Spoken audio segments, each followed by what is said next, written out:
Assalamualaikum warahmatullahi wabarakatuh. Ini adalah video pertama untuk um, perbincangan mengenai makroekonomi untuk pra-universiti. Dan ini adalah bab yang pertama, iaitu tentang pengenalan kepada makroekonomi. Dalam tajuk ini ada beberapa perkara yang kita akan berbincang. Nanti saya akan pecah kepada beberapa episod. Episod pertama mengenai aliran persaingan pendapatan negara. Yang kedua tentang isu-isu dalam makroekonomi. Yang ketiga adalah mengenai pembawa lebah atau petunjuk yang terdapat dalam makroekonomi. Okey, untuk episod yang pertama, kita akan bincangkan tentang aliran persaingan pendapatan negara. Yang merujuk kepada kita panggil bagaimana pendapatan negara itu beredar dari satu sektor kepada sektor yang lain. Tapi sebelum itu kita akan bincangkan dulu definisi yang berkaitan. Okey, kita mula dengan model ekonomi dua sektor. Kita mula dengan isi rumah. Okey, kita mula dengan isi rumah dan firma. Okay. Apa maksud isi rumah? Okey.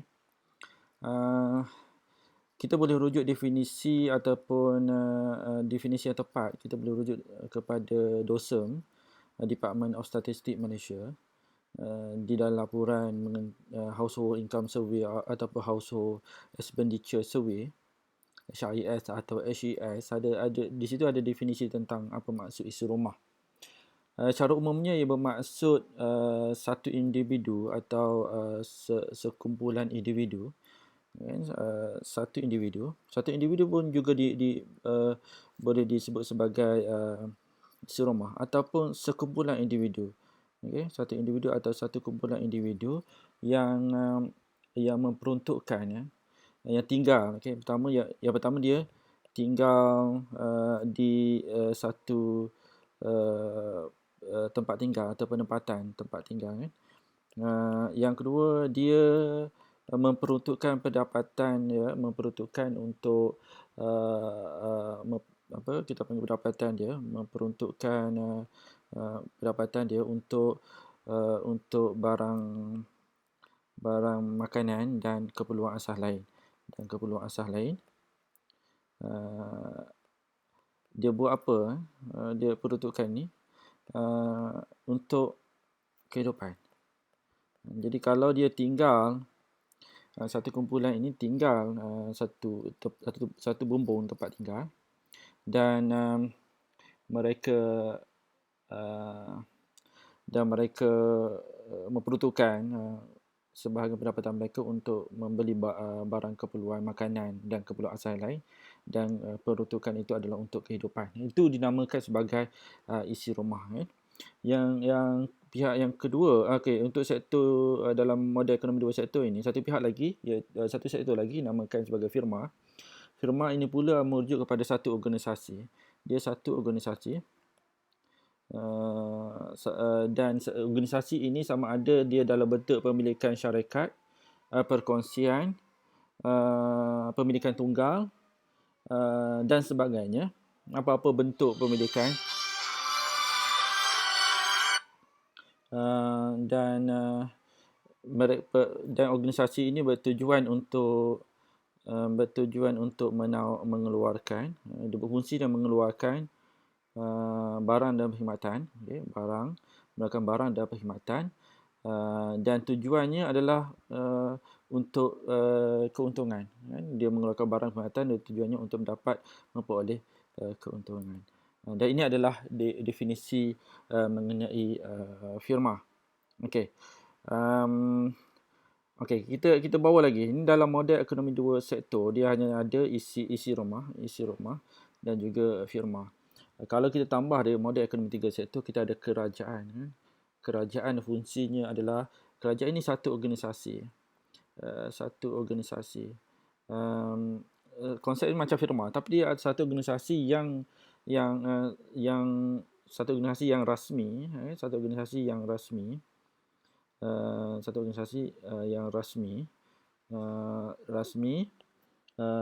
tujuannya untuk mengawal, mengawal dan mengurus, sebuah negara, atau sebuah ekonomi, sebuah negara atau sebuah ekonomi yang dan menentukan, yang paling penting adalah dan menentukan dasar awam, dasar awam. Ini adalah, kalau ada kerajaan, maka model ekonomi ini adalah model ekonomi dua sektor. Kalau ada satu lagi sektor yang kita nama sebagai sektor luar. Kalau ada sektor luar, maka model ini dinamakan model ekonomi empat sektor. Untuk sektor luar ni, apa maksud di sektor luar? Dia merujuk kepada semua transaksi,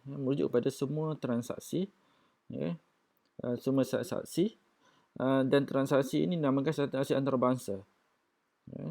Kalau transaksi melibatkan kerajaan, firma dan isi rumah, itu transaksi dalam negeri, transaksi dalam negeri, domestik. Sektor luar merujuk pada semua transaksi antarabangsa yang melibatkan penduduk tempatan, dengan penduduk asing, penduduk tempatan dan penduduk asing, penduduk luar negara. Bukan cerita tentang warga negara ni. Kalau kita sebut penduduk tempatan, termasuk warga negara, pekerja asing yang berada di negara kita, itu masih disebut sebagai penduduk tempatan. Yang disebut sebagai penduduk asing ini adalah penduduk yang berada di luar negara. Antara penduduk tempatan sebuah negara dengan penduduk asing di negara lain. Ini adalah definisi bagi sektor luar. Okey. Seterusnya, saya tambah slide. Seterusnya, kalau kita nak lihat tentang apakah yang dilakukan oleh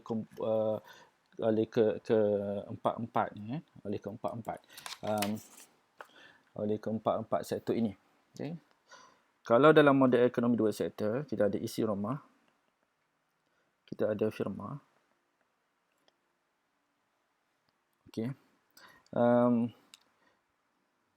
Kalau model dalam ekonomi dua sektor ini, isi rumah isi rumah ini adalah pemilik. Mereka ini adalah pemilik faktor-faktor pengeluaran. Jadi kita belajar ada 4 faktor pengeluaran. Buruh, modal, tanah, keusahawanan. Itu adalah faktor pengeluaran dan ia dimiliki oleh isi rumah. Isi rumah memiliki faktor pengeluaran. Semua faktor pengeluaran dimiliki oleh isi rumah. Jadi apabila dia dalam kes ini, apa dia buat adalah dia menawarkan faktor pengeluaran yang dimiliki itu ke pasaran faktor. Ke pasaran faktor. Jadi ada pasaran buruh, ada pasaran modal, ada pasaran tanah, ada pasaran perusahaan dan sebagainya.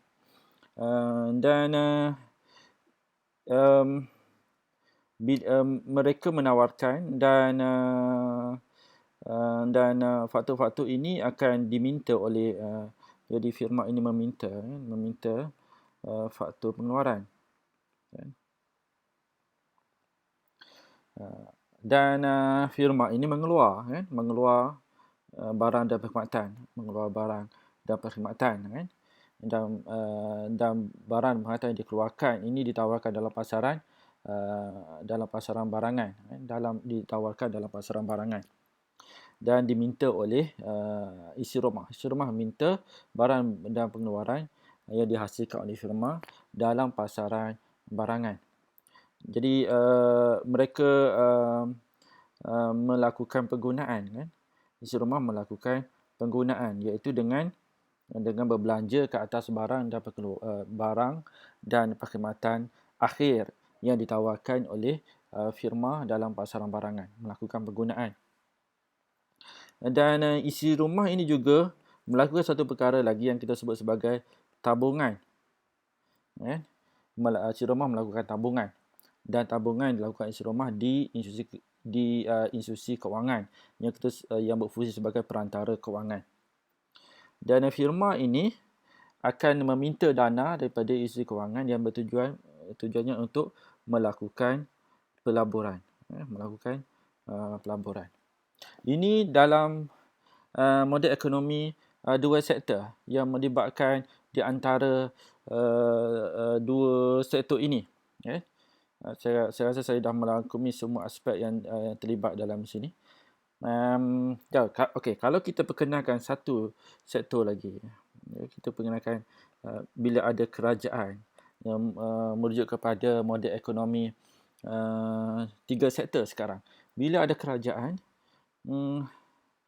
kerajaan ini bertindak memungut cukai. Kerajaan memungut cukai, mengutip cukai. Kerajaan mengutip cukai daripada siapa? Dari cukai korporat daripada firma. Dan kerajaan juga mengungut cukai personal income tax, cukai pendapatan persendirian daripada isi rumah. Dan kerajaan akan melakukan perbelanjaan daripada pendapatan kerajaan dalam bentuk cukai, melakukan perbelanjaan yang kita ada dua bentuk perbelanjaan: perbelanjaan mengurus, perbelanjaan mengurus perbelanjaan dan sebut saja perbelanjaan pembangunan.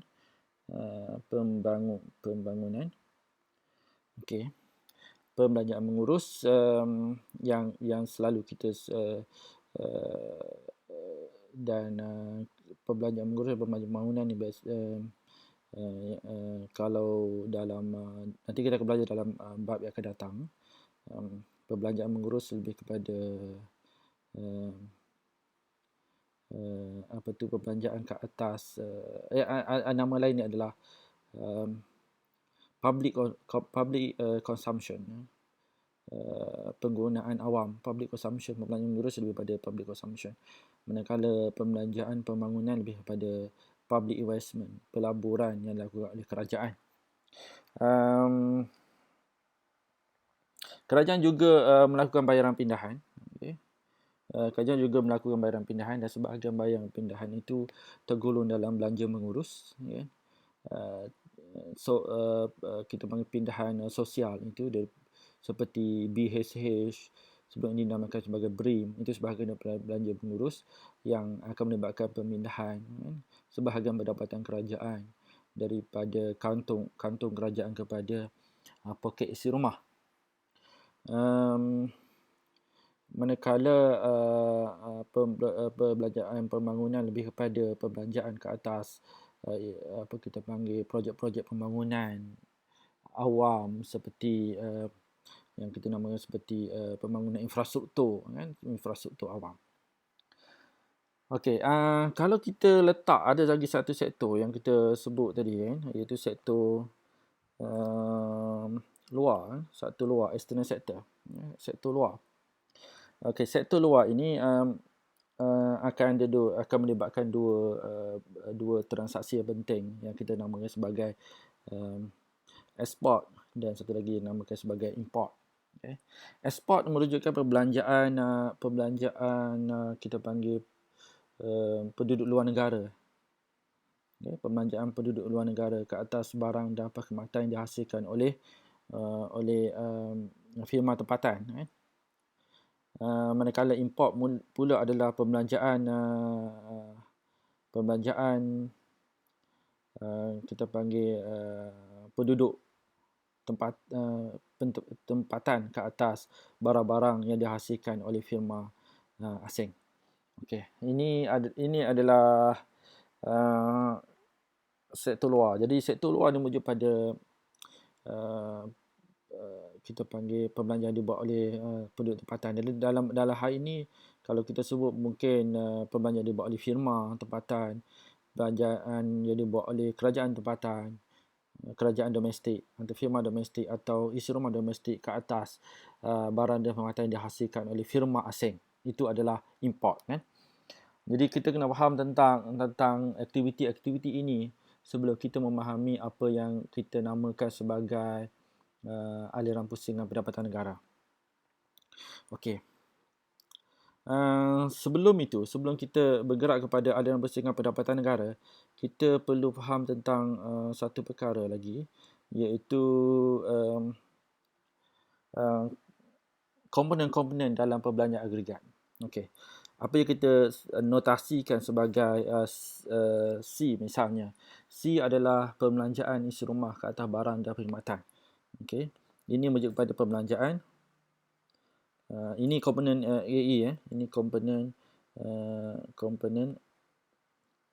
AE. Kita perlu faham elemen ini sebelum kita mempelajari tentang aliran pusingan pendapatan negara. Ini adalah perbelanjaan isi rumah ke atas barang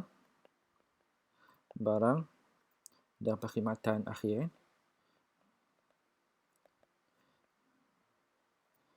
Okey, itu dinamakan sebagai C, consumption.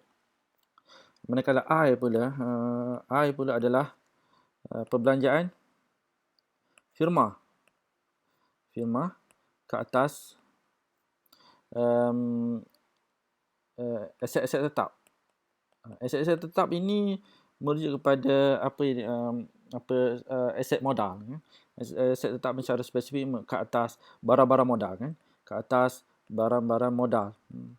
Yang mana kita tahu barang modal adalah barang yang digunakan untuk menghasilkan barang lain kan.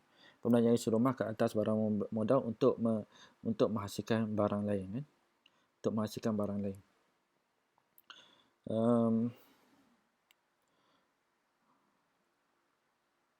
Okey, satu lagi adalah G, apa kita sebut sebagai pembelanjaan kerajaan. Ini macam biasalah, pembelanjaan kerajaan.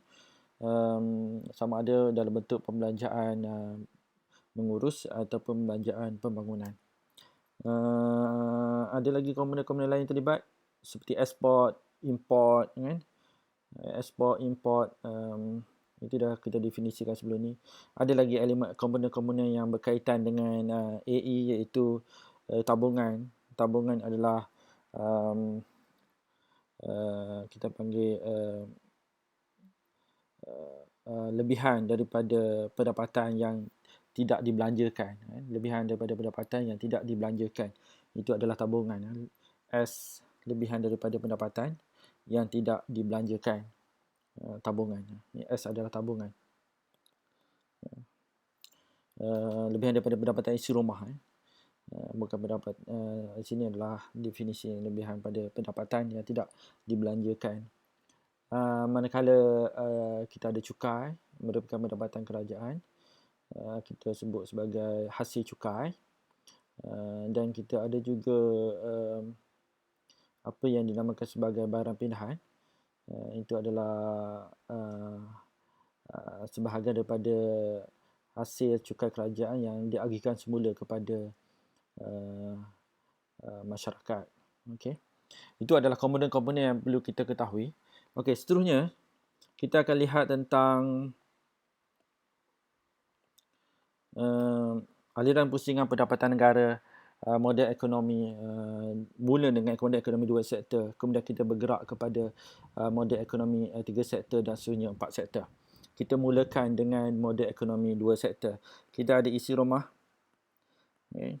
Dalam aspek ini kita kena faham tentang dua perkara penting, iaitu yang dinamakan sebagai aliran wang dan juga aliran fizikal. Aliran wang merujuk pada wang yang melibatkan pembayaran di antara pihak-pihak yang terlibat. Manakala aliran fizikal merujuk kepada perkara yang diurus niagakan di antara pihak-pihak yang terlibat. Okey. Contohnya dalam kes ini isi rumah dan firma. Kita ambil contoh isi rumah dan firma. Okey. Mereka berinteraksi, isi rumah dan firma ini berinteraksi dalam dua pasaran yang penting, iaitu apa disebut sebagai pasaran faktor, antara pasaran faktor, dan satu lagi dalam pasaran barang, pasaran barang dan perkhidmatan, pasaran barangan, barang dan perkhidmatan. Inilah dua pasaran yang mereka berinteraksi di antara sektor-sektor yang terlibat dalam ekonomi. Ini model ekonomi dua sektor. Okey. Model ekonomi dua sektor yang kita dah bincang tadi, iaitu isi rumah memiliki faktor-faktor. Maka isi rumah akan menawarkan, saya letak garis yang tanpa putus ini merujuk pada aliran fizikal. Isi rumah tawarkan faktor pengeluaran kan. Faktor pengeluaran sebagai kita panggil sebagai pulangan, isi rumah menerima pendapatan faktor yang Magic ikut. okey. Dan dan firma akan meminta di dalam perspektif ini wujud aliran fizikal daripada pasaran faktur kepada firma, iaitu merujuk kepada faktor-faktor pengeluaran. Dan ada pembayaran yang telah dibuat ke pasaran faktur yang merupakan pendapatan kepada isi rumah. Isi rumah juga ada perantara keuangan. Ini disebut sebagai perantara keuangan, iaitu institusi keuangan. Isi rumah menabung. Jadi isi rumah menabung adalah aliran disebut sebagai aliran wang, isi rumah menabung. Dan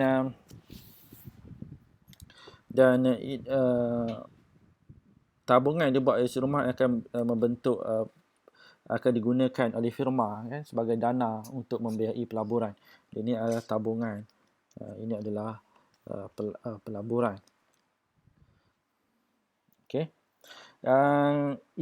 Firma memproses input-input yang diperolehi dengan menggabungkan dengan faktor-faktor pengeluaran untuk menghasilkan barang dan menawarkan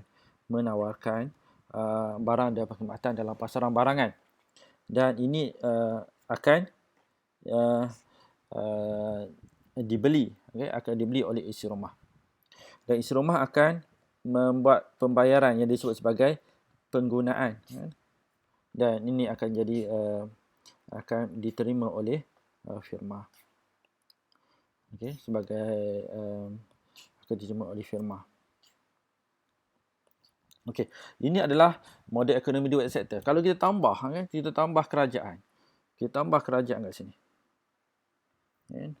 Kita tambah kerajaan kat tengah ni. Saya guna warna lain, kerajaan. Di sini kita akan libatkan dua perkara. Isi rumah membayar cukai. Firma membayar cukai. Si rumah membayar cukai. Itu ada, begitu juga firma membayar cukai. Dan sebagai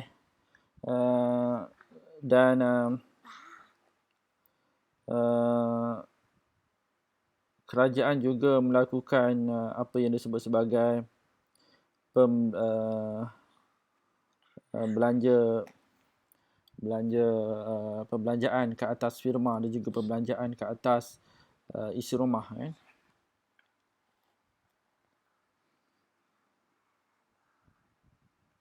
Itu dalam bentuk apa kita sebut sebagai belanja mengurus seperti bantuan-bantuan keuangan kepada yang kita sebut sebagai bayaran pindahan tadi. Dan dia juga melakukan pembelanjaan pembangunan belanja pembangunan dengan membina infrastruktur. Itu lengkap untuk model ekonomi tiga sektor. Kalau kita tambah satu lagi, sektor luar, external sector, sektor luaran, external sector.